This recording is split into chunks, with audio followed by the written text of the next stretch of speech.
안녕하세요. 오늘은 V리그 팬 여러분들이 깜짝 놀랄만한 소식을 들고 왔습니다. 바로 그 선수의 컴백 소식인데요. 과연 어떤 이야기가 기다리고 있을지 지금 바로 시작하겠습니다.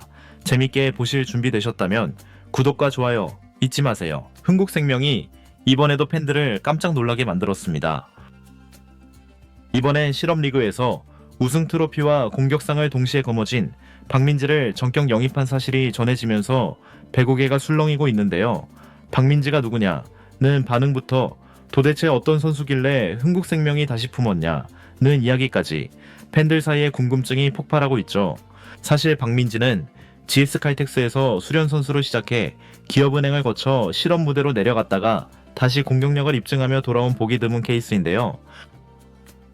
프로 무대에선 교체 원포인트 서버로 잠깐씩 얼굴을 비쳤지만 실업리그에선 코트의 주인으로 다시 성장했습니다. 특히 올해 홍천연맹전 결승전에서는 혼자 20점이 넘는 득점을 쓸어 담으며 수원시청의 우승을 이끌었다는 소식이 알려지면서 프로 무대 복귀설에 불이 붙었죠.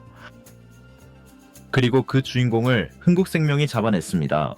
김연경 은퇴 이후 레프트를 두텁게 보강해야 한다는 말이 나오는 상황에서 실업 MVP를 데려온 이 선택이 어떤 결과를 만들어낼지 팬들의 관심이 쏠리고 있는데요. 박민지는 과연 어떤 선수이며 흥국생명은 왜 이 선수를 영입한 것인지 관련 내용 빠르게 전달해 드리겠습니다. 박민지는 처음부터 화려했던 선수는 아니었습니다. 2017년 드래프트에서 GS칼텍스의 수련 선수로 입단하며 V리그 무대에 첫 발을 내디뎠죠. 이 수련 선수라는 건 정식 선수 등록조차 안 된 상태라 정규 시즌에 코트에 나설 수 없고 팀 훈련과 꾸준히를 도맡아야 하는 자리였습니다. 하지만 박민지는 그 속에서도 기회를 놓치지 않았죠. 2018년 GS칼텍스 정식 선수로 등록된 뒤 코보컵에서 데뷔전을 치렀는데요. 그 경기에서만 15득점, 이어진 다음 경기에서도 12득점을 기록하며 기자투표로 라이징 스타상을 받았습니다. 당시 강소희, 이소영 등 쟁쟁한 선배들과 함께 레프트 라인을 지켰다는 사실만 봐도 가능성이 충분했던 선수였죠. 하지만 정규 시즌에서는 팀 사정과 리시브 약점으로 주로 원포인트 서버로 나서야 했고 교체로 들어가도 짧은 시간에 자신의 몫을 다 보여주기엔 기회가 많지 않았습니다.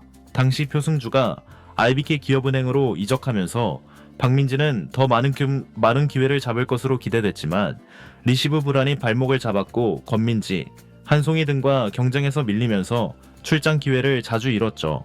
그러다 2020년 1월 트레이드를 통해 김현정과 함께 IBK 기업은행으로 자리를 옮기게 됩니다. 기업은행으로 옮긴 뒤에도 박민지의 상황은 크게 달라지지 않았는데요. 주로 원포인트 서버로 나서면서 존재감을 조금씩 드러냈지만 정작 가장 중요했던 리시브 약점은 완전히 극복되지 않았죠. 그래도 팀 내부에선 박민지가 가진 날카로운 서브와 간간히 터뜨리는 공격력이 필요했고 실제로 2021년 현대건설전에서는 서브 에이스와 공격 득점을 올리며 시즌 첫 득점을 기록하기도 했습니다. 하지만 이후에도 기회는 늘어날 듯 늘어나지 않았고 특히 육서영 등 새로운 신예 선수들이 등장하면서 다시 한번 코트 밖에서 대기하는 시간이 길어졌습니다. 코보컵 때는 주전 외국인 선수의 공백으로 모처럼 선발로 뛰었지만 3득점에 그치며 아쉬움을 남겼고 이후 6라운드 흥국생명전에서 선발로 나섰지만 범실이 많아 감독의 신뢰를 받지 못했죠. 결국 박민지는 시즌 종료 후 방출되었고 프로 무대를 떠나야 했습니다. 하지만 그녀의 배구 인생은 여기서 끝나지 않았었는데요. 실업리그 무대로 내려간 박민지는 포항시 체육회 배구단에서 다시 배구를 시작했고 한국실업배구 단양대회에서 우승과 공격상을 동시에 거머쥐며 부활의 신호탄을 쏘아 올렸습니다. 그리고 수원시청으로 옮긴 2025년에도 한국실업배구연맹전 결승에서 무려 21득점을 기록하며 팀을 우승으로 이끌었죠. 결국 박민지의 이런 화려한 실업 무대 활약이 다시 흥국생명의 눈에 띄었는데요. 수원시청에서 팀을 우승으로 이끌고 실업리그 MVP급 활약을 펼친 박민지는 이미 프로에서 기회를 놓쳤던 선수였기에 더 이상 잃을 것도 숨길 것도 없었습니다. 오히려 간절함과 배구에 대한 애착이 남아 있었다는 점이 흥국생명에게는 매력적인 카드가 되었죠. 김영영이 떠난 자리를 어떻게든 메워야 하는 흥국생명으로서는 검증된 베테랑보다는 다시 반짝일 가능성이 있는 조커 한 장이 필요했고 박민지는 그 조건에 정확히 맞아떨어졌습니다. 실업에서 증명한 공격력, 여전히 살아있는 서브 감각, 그리고 수비 약점을 보완하기 위해 다시 훈련을 이어온 근성까지 흥국생명이 그동안 예상치 못했던 깜짝 카드로 박민지를 선택한 이유는 바로 여기에 있었죠.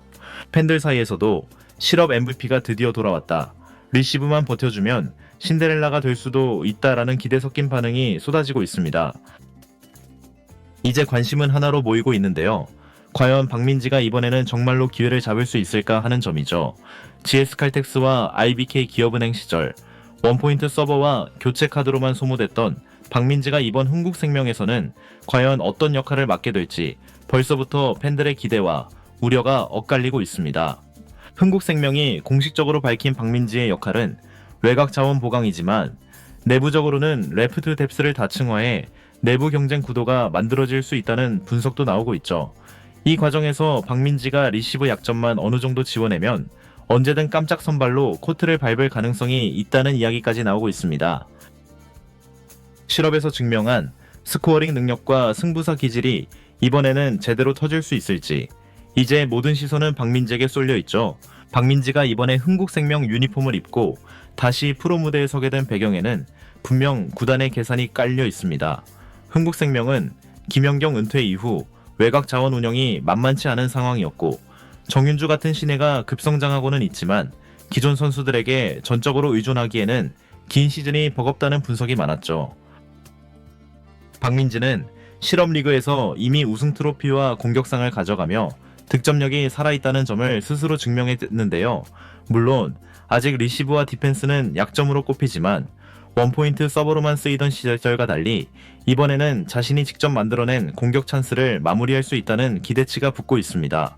실제로 흥국생명 내부 관계자들도 박민지가 기존 선수들과 똑같은 선상에서 경쟁할 기회를 줄 거라고 언급하고 있는데요. 시즌 후반으로 갈수록 박민지의 한 방이 필요해질 수도 있다는 겁니다. 팬들도 마찬가지인데요. 프로 무대에서 잠시 사라졌다 다시 돌아온 선수가 팀의 자극제가 될 수 있다는 점에서 박민지 영입을 깜짝 카드 이상의 의미로 해석하고 있죠. 물론 냉정하게 보면 넘어야 할 산은 여전히 많습니다. 박민지가 아직까지 V리그에서 증명한 풀타임 활약은 사실상 전무하다시피 하기 때문인데요.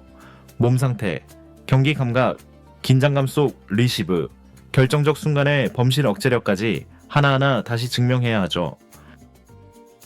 하지만 실업에서 스스로를 단련하고 돌아온 이번엔 다를 수도 있다는 부분이 흥국생명 팬들의 기대를 자극하는 대목입니다. 이제 박민지가 다시 코트 위에서 웃는 모습을 보여줄 수 있을지, 그리고 흥국생명의 빈틈을 채워주는 진짜 비밀 병기가 될 수 있을지, 이번 시즌 가장 뜨거운 깜짝 복귀 카드가 과연 어떤 반전을 쓸지 모든 팬들이 주목하고 있죠. 이번 영상은 여기서 마치겠습니다. 재밌게 보셨다면 구독과 좋아요, 알림 설정 부탁드려요. 그럼 오늘도 시청해주셔서 감사합니다.